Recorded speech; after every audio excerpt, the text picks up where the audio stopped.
আসসালামু আলাইকুম, সবাই কেমন আছেন? আশা করি ভালো আছেন, আমিও ভালো আছি।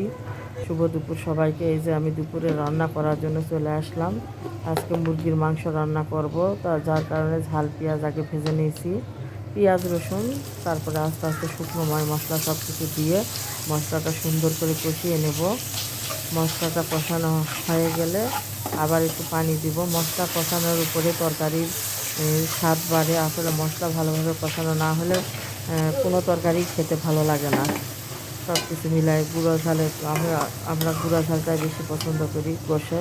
তাই এই যে মুরগির মাংসটুকু দিয়ে মাংসটা কষিয়ে নেব সুন্দর করে। তো আলু আর মুরগির মাংস একসাথেই আমি আজকে দিয়েছি, আলাদা করে দেয় নাই, কারণ মুরগিটা একটু ছোটো ছিল, যার কারণে দুইটা একসাথেই দিয়েছি। দিয়ে মাংসটা কষাচ্ছি। তো এর মাঝে কিছু কথা বলি।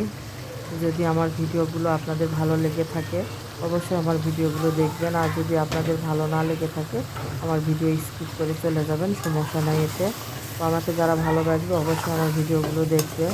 আর এই প্ল্যাটফর্মে কাজ করতে গেলে কেউ কারোর সাথে হিংসা বিবাদ করা যাবে না, সবাই সবার সাথে মিলেমিশে চলাফেরা করতে হবে। তো এই যে মাংসটাও রান্না হয়ে গেল।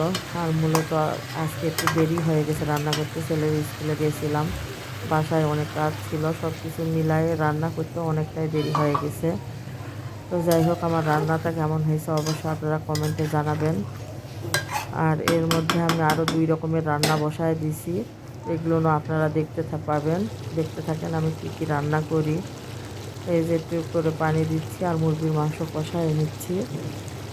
এরপরে আমি লাল শাক ভাজি করব, যার কারণে লাল শাকটা আমি একবারে ভাজি করি, মানে একবারে বাগার দিয়ে শাকটা আমি তেলের পাড়ে বসায় দিয়েছি। লাল শাক ভাজিও আমার হয়ে যাবে। আর তারপরে রান্না করব আমি পাঙ্গাস মাছের ভুনা। আমার বাসায় আমার ছেলে মেয়ে অনেক পছন্দ করে পাঙ্গাস মাছের ভুনা খেতে তারা। আর এই যে দেখেন তরকারির লুকটা কীরকম হয়েছে, তরকারি প্রায় আমার হয়েই আসছে শেষের দিকে। তো পাঙ্গাস মাছের ভুনাটাও আমি আপনাদেরকে দেখাবো, এই ভিডিওগুলো আপনারা দেখতে থাকেন।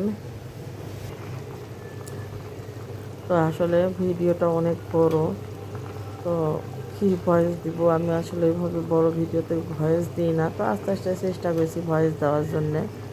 আর এর মাঝে দেখেন মাছটুকুনো ভেজে নিচ্ছি মাছ রান্না করার জন্য। আর পাঙ্গাস মাছ আমার কাছে মনে হয় ভাজি না করলে ভালো লাগে, কিন্তু কেমন একটা গন্ধ লাগে, ভাজি করলে আরও বেশি ভালো লাগে।